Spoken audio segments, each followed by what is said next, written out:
A very good morning, all of you. Welcome to our day 2 5 a.m. club. So, we'll go ahead with meditation and then we'll start with our topic the role of water in setting of GIC, the initiating question which we posted yesterday. So, what exactly is the role of water? In fact, we have, as we have an idea, water plays a very critical role. So, what is that role in specific? So, that will be the focus of today's 5 a.m. discussion. And this evening, that is at 7:30 p.m. IST, we'll go ahead with MCQ's discussion from GIC, right? So I hope you guys are all ready. And if you have any issues with streaming video or audio, do let me know in the comment section. So we'll spend around 10 minutes initially for meditation, and then we'll go ahead with a topic discussion. I hope you guys are all ready. So as you know, it's a very simple deal. Observe the image and follow the music. Yes, thank you, Kritika, for the feedback. Just observe the image, or you can close your eyes, create your own mental picture. Just follow the music and do not restrict or entertain any thoughts. Let the thoughts flow, which is absolutely fine. We'll just spend around 10 minutes for this wonderful exercise. I hope you guys are ready. Yeah.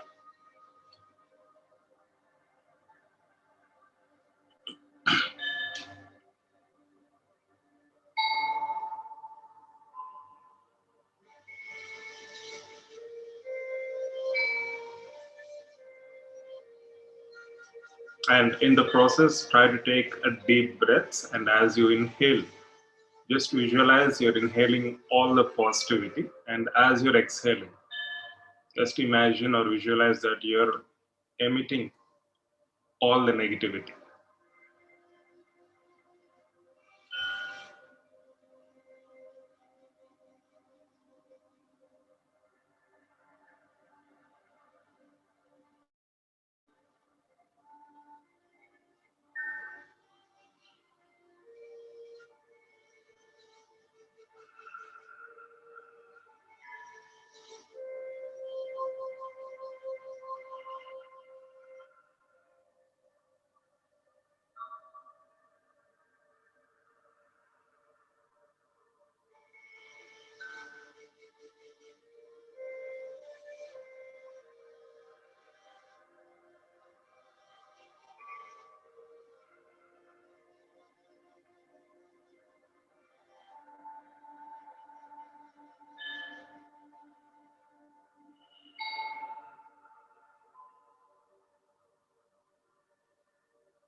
Right.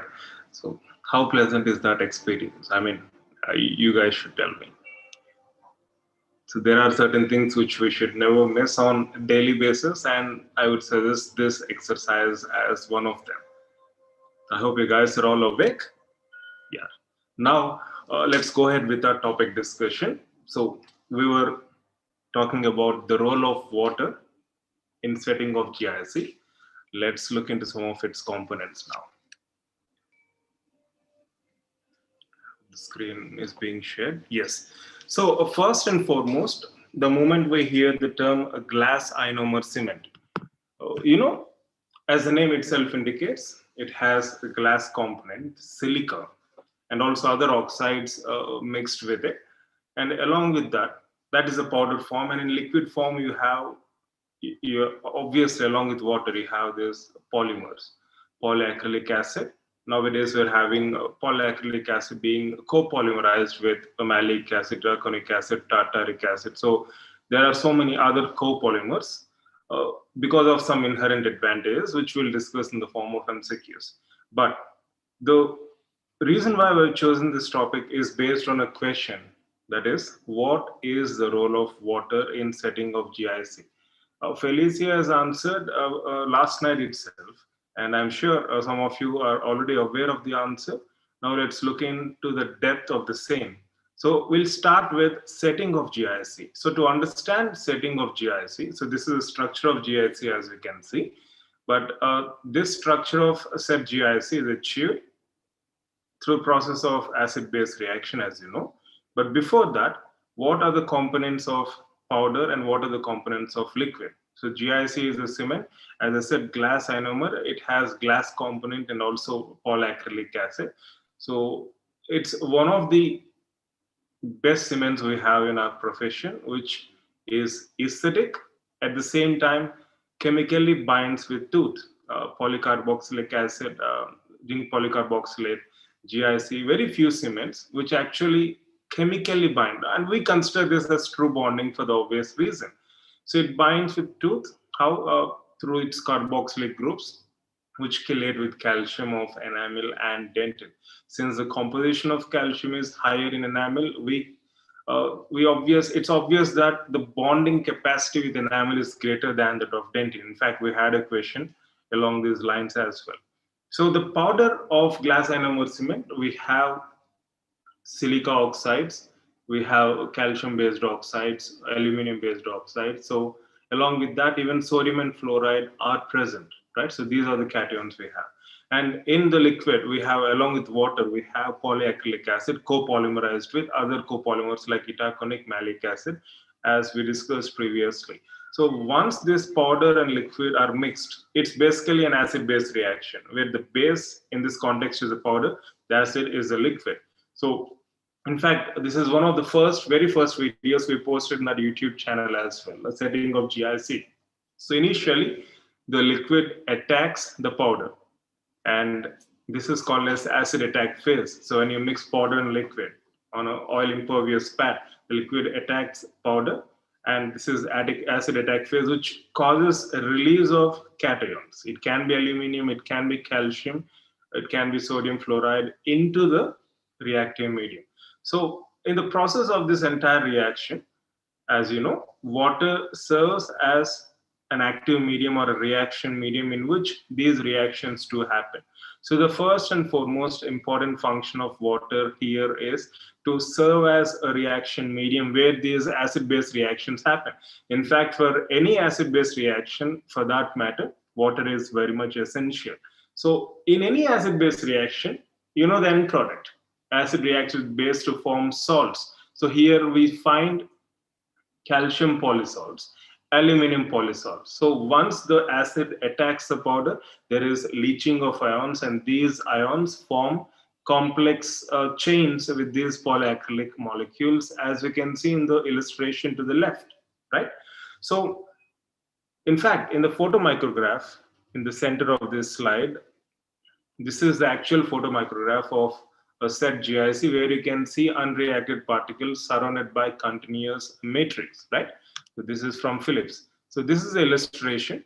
As you can see, Yeah, so the ones which are dotted, right, the solid particles, they are unreacted powder particles, which are surrounded by shaded area, which is nothing but a soft silica gel from which the ions have been leached out. And the ions which have leached out form salts, right? They react with carboxylic groups, as you can see, calcium, aluminium. So initially, calcium binds with these carboxyl groups, and gradually over a period of 24 hours and so on, aluminium ultimately replaces calcium, uh, courtesy its charge. Look at the charge. Aluminium has +3 charge, whereas calcium has +2. So you can consider aluminium as dominant, right? So in this context, water serves as a reaction medium, and as the cement matures, as the cement sets, there is something called as maturation, that is hydration of this matrix. So the matrix is hydrated with water. So water is very essential for second reason, that is it hydrates the matrix, which we call it as maturation, right? And this is the final set product of GIC, which can be aptly described using the following words. And in fact, this entire words which you can see describe the set GIC, that is undissolved glass particles, as you can see. Let me just zoom out. Yeah, so you have undissolved glass particles with silica gel coating embedded in an amorphous matrix of hydrated calcium and aluminum polysols containing fluoride. Most importantly, along with, see, we have seen the role of calcium aluminum here. What about sodium and fluoride? They do not participate in formation of polysols, even though some sodium ions, as literature suggests, replace the hydrogen in carboxyl groups. We can keep it aside, but fluoride is something which is very important. It doesn't form polysols, or it doesn't get entangled in this matrix. Rather, it freely flows within the matrix, and that's the reason why GIC or GIC based cements, they are fluoride releasing. And in fact, even fluoride recharge is also possible for that obvious reason.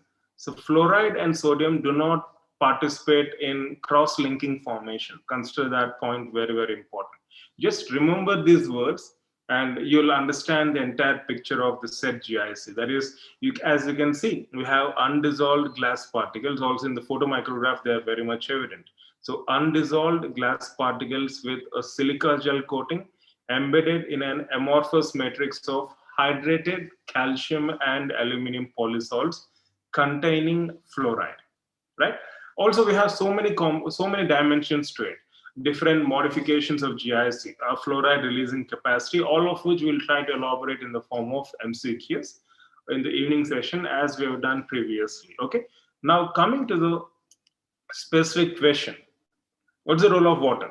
So, two critical roles, two crucial roles. Number one, it serves or acts as a reaction medium where this acid-base reaction happens. And number two, it helps in maturation of cement, hydration of matrix, right? So that's the reason why it's important to protect a newly placed GIC. In fact, in your clinical practice, you might have placed a petroleum jelly or a varnish covering the GIC, a newly placed restoration, for the obvious reason you don't want any contamination, you don't want leaching out of water. We have these terms loosely bound in tightly bound water. So consider that as your homework question and try to find out what is loosely bound water and what is tightly bound water. So that will be a critical question for today. And you can fire up your neurons in the process of answering this question, right? Loosely bound and tightly bound water. So I hope it's clear about the role of water. And as I said, we have so many components to GIC, so many aspects of GIC, which we'll try to touch in the form of MCQs, right? Because we often assume that MCQs are only meant to test our knowledge, but as we have seen yesterday, we can learn subject from MCQs as well. And in that endeavor, right, we're trying to bring out this different approach of learning. So this evening session, we will provide you more MCQs and we'll try to give you more inputs regarding GIC along with clinically oriented questions, most importantly, in this evening session, right? I hope it's clear. So you have any questions or you need any further clarifications, feel free to get back through mail 24/7. Also, those who have posted your work through mail will get back to you as soon as possible. So I'm really glad that you guys joined in this early morning session. Kritika, Swadina, Dr. Nidhi, Hadi, Thanya, Ritu, Susmita, and nothing, Samya, Kritika. It's no easy task. Waking up early in the morning,